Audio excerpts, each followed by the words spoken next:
My name is Ben Morris, aka BJ if you're family. Before I begin, everything I'm about to say is in regards to something that happened to me 9 years ago that I wrote a book about almost 4 years ago. The book in question is called Lands of Souls, Trigger to Believer.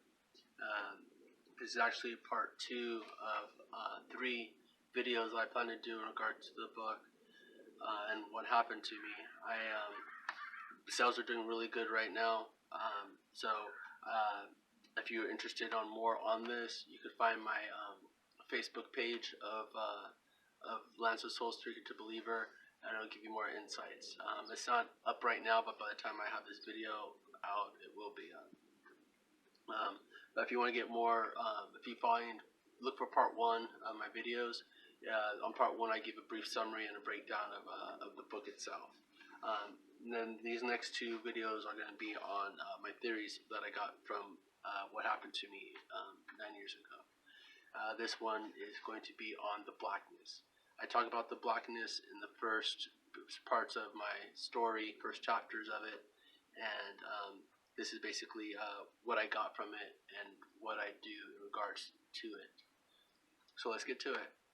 The Blackness started happening when I was near death, fighting for my life, and at one point with bad nutrition, with the drugs and the lifestyle I was living, and my asthma, I started having, in 1 year I had 7 asthma attacks in a single year.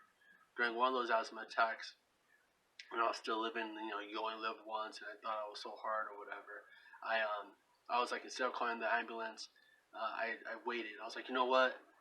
Mind over matter, right? Let me just tough it out. Let me just try to breathe it through, and and if I die, I die. If it's my time, it's my time. Life sucks anyways. So I went ahead and I just closed my eyes and started trying to breathe regular, trying to regulate my breathing and try to control my heartbeat and stuff. And as I was doing that, all of a sudden I felt this pull, almost like a jagged, rusty hook was pulling out my soul. And it was like a violent pull. It was like and I actually felt like a pull literally as well. And when it happened, I was like, oh my gosh, what was that? I thought it was nothing at first. I closed my eyes again, and every time it pulled, it was like a blackness on top of the darkness. When you close your eyes, it was a blackness as well, pulling. And the second time was very, very violent. And so I was like, oh my gosh, and I snapped out of it real quick, called 911, started crying, and started, yelling, screaming with sorrow for my life. And then during my last asthma attack that sent me to the hospital, that left me sedated for a couple of days with a tube down my throat to breathe for me. At that time the blackness was so bad. Every time I closed my eyes, it was tugging at my soul violently. So when I was waiting for the ambulance at that time, I literally had to keep my eyes open. And so, what do I think about the blackness? I think, well, I was in a negate state of mind, doing bad things, and I was in my health was negate, doing drugs, and I was living a negate lifestyle, selling drugs and partying and whatnot. So I feel my soul was in a blackened state, like this world tries to do to us for whatever reasons, and from there it was going to the blackness. It was going to a dark afterlife or dark realm or dark dimension, however you want to look at it. That scared me more than anything else. What do I do to combat against the blackness? Because I haven't seen it since. But what I do is I have a spiritual practice. My spiritual practice is Christianity, and I use my spiritual practice to gather positive spiritual energy. And I don't consider myself a religious person. However, I do consider myself spiritual, and my spiritual practice is Christianity, and I do practice my spiritual practice religiously. So take that as you will. When it comes to how to gathering positive spiritual energy, you would think, just think happy thoughts. With happiness comes, happiness. But that's not true, because drugs made me happy. So it's not about do what you do to make you happy. That's not it. Happiness is a fleeting moment. So what you have to do, what gives you joy. And joy is an invigorating feeling, a powerful feeling, and it's a multiplying feeling. Like it's almost like a natural high that we give ourselves if we know how to tap, if we know how to, if we know what makes us joyous. Um, the best way to understand like how I gather spiritual energy through my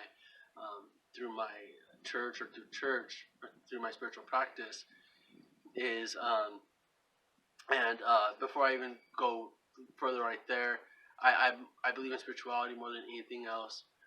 For me, I think Christianity is the one, but that's for me, to each their own. As long as you are doing something, as long as you have a spiritual practice and you're feeling good inside and it gives you joy, then do that. But all I could do is go off of what I know. And so if I go back even before the 2011 when I was it was so bad I was almost dying. We could go even a year before that, and you know it was Sunday morning, so I was partying all Saturday. Probably didn't sleep yet. I was probably I was probably still on one coming down and whatnot, but I wanted to go to church with my mom, so I would go to church tired, not even sure why I was there. And while I'd be in church, all of a sudden the choir would start to sing. And then as they sing, all of a sudden the people get up around you and they start singing too. And all of a sudden you get this feeling inside. And it's like it was an interesting feeling. It kind of like starts to bubble up inside of you. You don't know, and then you don't understand what that feeling is. And that is a joyous feeling. That's the feeling of the people around you in harmony, paying tribute to the higher power, and it was their joys, their feelings of true happiness overwhelming my downside, my down thoughts, my negate persona at the time. And now, and with everybody so positive, so motivated on a single concept, it basically overpowered the negateness that I had in myself that I brought to the place. So I was taken by their joys, and with that, it was like I wasn't even, it happened more than once. And each time it did, it was like, it felt like I just took like a coffee with extra 3 shots in it, concentrated coffee, but I didn't, and then afterwards it was like, wow, I'm wide awake. I don't know what I feel, but I like it. And from there is the service, right? And right from back then I was like, oh man, now it's time for the service. But that was well over 9 years ago. So now it's like you go in, you feel that, you get that from the choir, you feel that joyous feeling inside of you, and from there you go to the service, and the service tells you how to retain that joy until it's time to go to church again in a week. But then again, it takes the way the world works is it comes at you right away, almost right as soon as you leave church. And the world is set up to make you feel negate, make you. That's almost like gearing you going towards the blackness. And so that's what I do.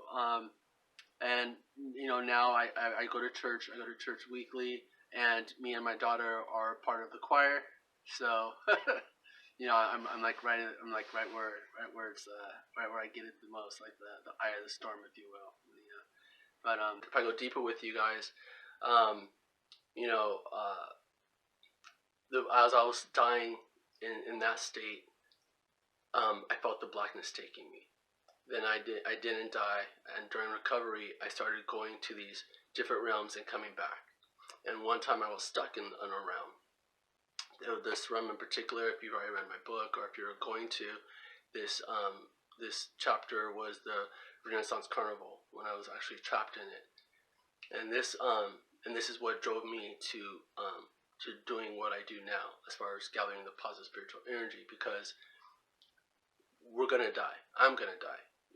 We all have death dates. We just don't know the day. And so everything I experienced when I was near death and traveling to these different places is going to happen again. However, how's it going to happen? Once I die, am I going to be able to do what I did this time, which was go to a different dimension or a different realm, come back and go again? Am I going to be able to just go to these, at will, go to these different realms or dimensions, or however you want to look at it? Or is it going to be where I'm going to be trapped in one? like I was already, like I was almost trapped in the Renaissance Carnival, and I don't know, but I know that with negative energy, when I was in a negative state dying, I was going to a negative place. Once I cleared my thinking and the drugs were out of my system and I was cleansed, all of a sudden I was going to these other places, these beautiful places, and some not so much. But anyways, what I'm getting at is I will continue to gather positive spiritual energy, and I will not stop until I'm dead. And hopefully, with this, my passing will be in a tranquil state with my energies gathered, and I might be able to have, maybe this energy will give me the abilities to still be able to go to different places. I don't think so, but what I hope is the one place I go, and if I'm stuck there, it's a place that I don't mind being stuck. Yeah, that's my take on the blackness, what it does, when it does it, and gathering positive spiritual energy. You have to find it through joy. Find out what gives you joy and how to incorporate and invigorate it.